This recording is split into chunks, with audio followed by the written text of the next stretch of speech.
Megan, and this is an Accutane review for people who are in their early, mid to late 20s and they are debating going on Accutane. So I am currently 25 years old. I started Accutane when I was 24. I've been on it for about 6 months, so the answer is no, you're never too old. There's obviously certain side effects and life situations that might stop you from being able to take it, but there is no harm in ever asking to get it. In this video, I am going to go over the cost of it, the timeline, the side effects, and then my favorite product. So I will put up on the screen some images of about a few months of what would look like a typical day for me waking up with acne on my face. I'd have big pimples going down the sides and then always acne around my mouth, and the most frustrating part about the acne around my mouth was the whiteheads, and I feel like it's never a thing when you see somebody with a whitehead that you'll point it out to them, and it's not necessarily like you should pop them either. So it's just something that nobody wants to live with. Even though I was using those pimple patches every night, it just wasn't solving it, and I know they say that you're not supposed to pop them, but you have to get rid of it at some point. But as you can see now, my skin is completely smooth. On both sides there is just a little bit of redness. So on my skin right now, all I have is some hyaluronic acid and then a little bit of the Dr. Jart Cica Repair, and I use the hyaluronic acid every single morning just for moisturizing, and then just the Cica Repair for anti-redness. I naturally have reddish toned skin, being very fair skinned and being like susceptible to freckles, but I feel like after Accutane that it has brought out a lot more redness just in everyday life. Other side effects of the drug as to why it's so serious and why they don't just give it out the first time you ask for it is it has been found to give a lot of people mood swings such as depression, anxiety. It can also really mess up just the inner workings of your organs.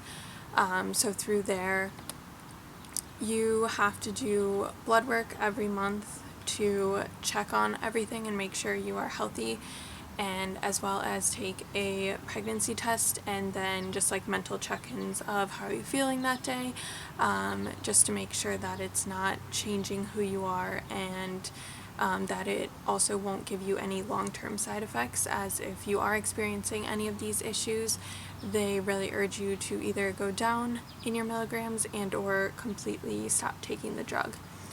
For me, luckily, I didn't have any of those side effects. The only side effect I had was really dry eyes, to the point where it was starting to get, all the oil ducts were plugged and I was getting blurred vision, which is another side effect list. You should definitely just read on a website all of the side effects. There are so many possible ones, so I'm not going to list them all, but definitely do your research on these and see if there's any sort of concerns based on what you already have. So for the timeline, typically once you're on it, it starts about 28 days before that. So the day that the doctor approves you to get the drug, you first have to be approved by iPledge, and that takes a full month in itself. And through there, then you will be able to get your first dose. It is very strict cadence of every 28 days, and if you are not on the dot within that, then you are kicked out of the program and you need to start over. So through that on time, you have to get your blood work, you have to go in, you have to get your pregnancy test, you have to pass like the mental exam, and then you also have to answer your iPledge questions regarding birth control, and then you can finally go pick up your prescription. So it's definitely on cadence if you know you're going to be out traveling on vacation, going to another country, even just like going home for Christmas. Make sure that wherever you're going, they'll also have places for the lab work and that you're not set to be seen in by your same dermatologist that week, or you will get kicked out and have to start over, unfortunately. So most people start on about 30 milligrams, that's what I did, and then from there they can go up to 60, 80, even higher. It's all, the dosage is based on a calculation of your age, height, weight, so through there, and then that can link to your side effects of how strong of a dose you're getting and how fast you are switching to that dose. If you're gradually leaning into it, taking it twice a day, or if you're like going from 30 to 80 milligrams, your body's going to go into shock. So through that and through watching other people's YouTube videos, I've seen side effects of dry skin. This drug basically just like dries up everything so that your skin goes into remission and you're basically not physically able to produce a pimple anymore. One that was really scary to me, and I'm so happy that this didn't happen, was hair loss. I saw a girl who was just brushing her hair after she had gone in the shower and just like clumps of hair were coming out.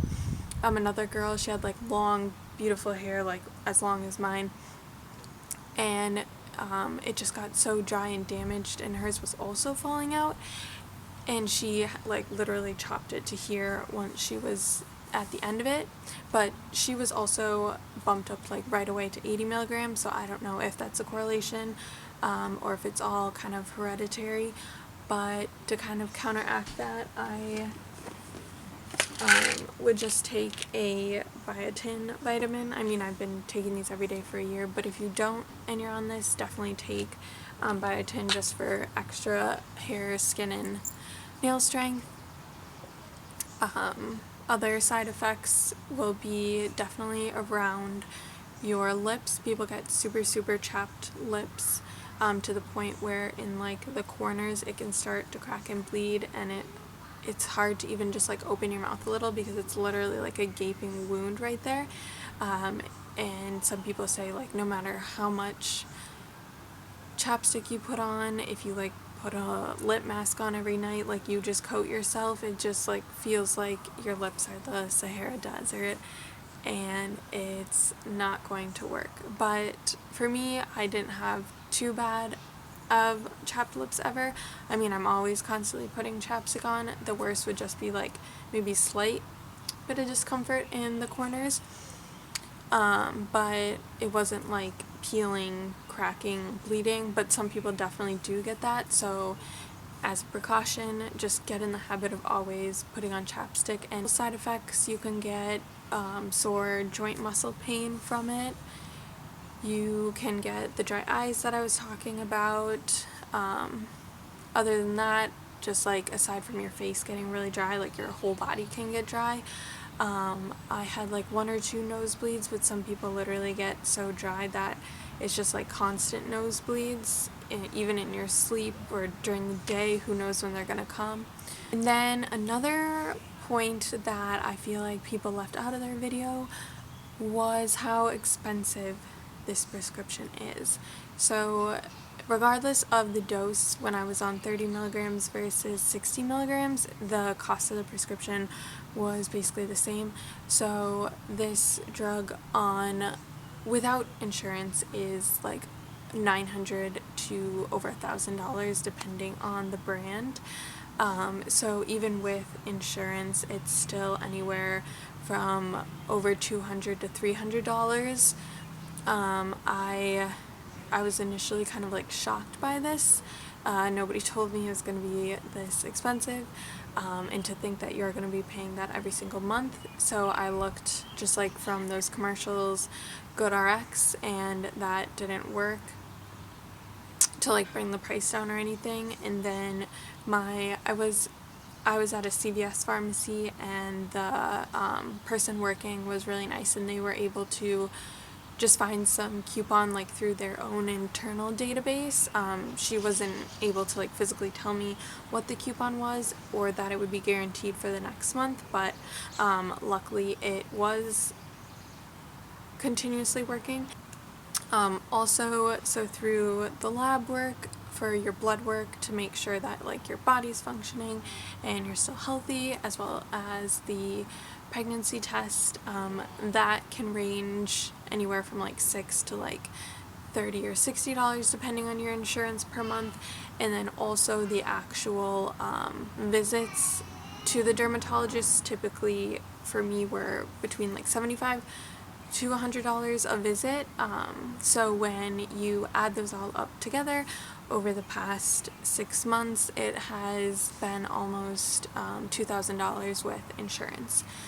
But you might think of that as like a big price tag right away, like, ooh, do I want to commit to that? But thinking about all of the, just like, not even just the trendy skincare out there, but like the trusted ones, that a really nice face serum could be $120.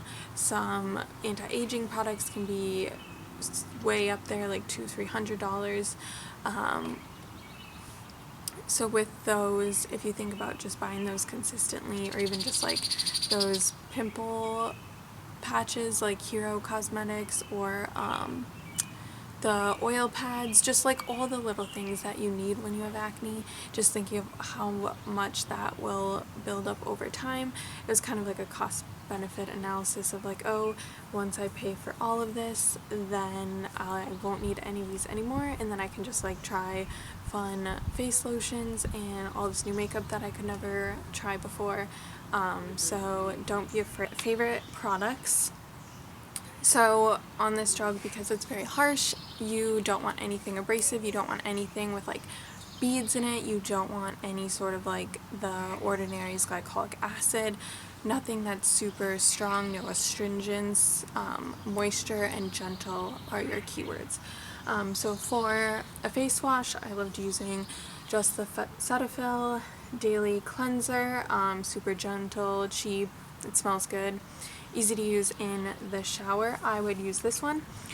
And then if, I guess regardless of the day, if I was wearing makeup or not, I loved, so I never used a cleansing balm before, but after working in beauty, I was introduced to them more, and I always thought like, oh, I have oily skin, why am I gonna put more oil on my face, like, won't that just make it more oily?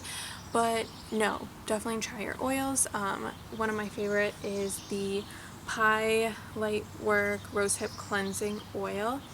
Through this one, you're supposed to put it on when your skin is dry, and then this is super great. It's just like literally also works as a makeup remover, so you don't need like that extra step of micellar water or makeup remover wipes, and it's super gentle and hydrating on the skin. Another one, instead of just like a face wash, is I love cleansing balms. So this Elmis one, amazing. I'm obsessed with anything rose, as well as Kat Berkey also has a cleansing balm, and you can either just like put you only need a tiny bit and scrub it in all over with water, or some people use a muslin cloth when they're cleaning their skin with it, but once you go to a cleansing balm, you will not go back. They are a little more on the expensive side, but I think it's 100% worth it. So after washing my face, either at night or in the morning, I always put on hyaluronic acid as just like a base. It basically helps everything else seep in a little bit lower. So more on the affordable side is always The Ordinary. With this one, just put a few drops on, sink it in, you're good to go. I also, again, Rose, my favorite. Tony Moly, it also looks adorable, and this one is just a little bit of a thicker consistency than The Ordinary serum. It's more like jelly, as it's a face cream, so I love to put that one on. And then this is more of just a hydration serum. I actually don't know what is in this because it is I guess I could look online, but it is in Korean on the back for the ingredients list. But this is Decorte, definitely more on the expensive side. This is about $110. I got this free from work, otherwise I probably wouldn't have purchased this, but it is definitely worth every penny, and I'm debating buying another one. So after I put on either one of these serums, depending on the day, just like what I'm feeling, I would put it on with a gua sha, but unfortunately that recently fell on the ground and shattered into like 7 pieces. It was a cheap one from Amazon that was, I think it was like $15 for a roller and a gua sha. But now I'm using this. It's kind of like the brand Rifa, but instead of it being $400, I think this was $16 for a pack of 2. So I'll just, after the hyaluronic acid is on my face, I will swoop it in upward motions on my cheeks, eyebrows, nose. I have a smaller one for under my eyes. Then I always do the jawline and working up on your neck. This one actually, I'll link this, this Amazon, it also like turns on and vibrates, but I feel like it's not like spinning as well with that, but that can also help just like penetrate the serum into your skin a little bit deeper. And then after the serum soaks in, I always just put on a little bit of lotion, just for like a little extra layer of hydration. So one of my favorites, also introduced me from work, is Embryolisse, which is French, and this is actually loved by a lot of makeup artists. It also smells super good. I don't really know how to explain the smell. It's kind of like a Frenchy perfume, floral, but it's not like too strong. So I love this. It's for all skin types. This is the Liat Cream Concentrate. Probably not saying that correctly.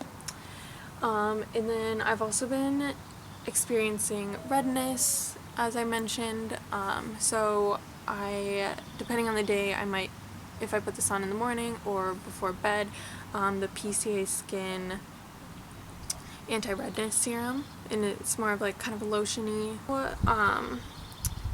Just in a day I don't want to wear like BB or CC cream or foundation, I will wear the Tiger Grass color correcting cream, and or the Cica Repair, also from Dr. Jart. This is super nice. It's also SPF 30, and it just kind of gives you a little bit of base with just being hydration and not feeling like you're like clogging your pores. And even though if any products I have sunscreen in them, a foundation or serum, moisturizer, anything, I still always put on sunscreen after. So with Accutane, your skin is so sensitive, so even if you're like a person that like tans, like never had a sunburn in your life, like you will get sunburn, and this can cause permanent damage because Accutane is reworking the way that your cells work, and you can definitely damage it. And just in general, even if you think it's cloudy out, like you should be putting on sunscreen. Skin cancer is real no matter what your skin tone is. So one of my favorites is the Elta MD. This one is SPF 46, which I always thought was like a really random number. But this is really great. It doesn't make your skin oily. I feel totally fine putting it on just like bare face or on top of foundation. This one is also for skin types prone to acne, rosacea, and hyperpigmentation. So right up my alley with the redness. Super great. And then also something I love to do every single night. I know we're all just watching like Netflix or whatever show you're watching, slap a face mask on every single night. It's super easy to become your new habit. These are just like a pack on Amazon. I think it's like $20 for 30 masks, so super good deal. And usually I'm kind of like scared to put on something super cheap on my face for that long, just thinking that it's like literally seeping into your skin for 10 minutes. But these dermal ones I haven't had an issue with any of them. But definitely always like read the reviews and everything, as some face masks might not be what they say they are. Thanks for watching. Don't forget to hit subscribe, and I'll link my Instagram, Pinterest, and Amazon storefront on the side.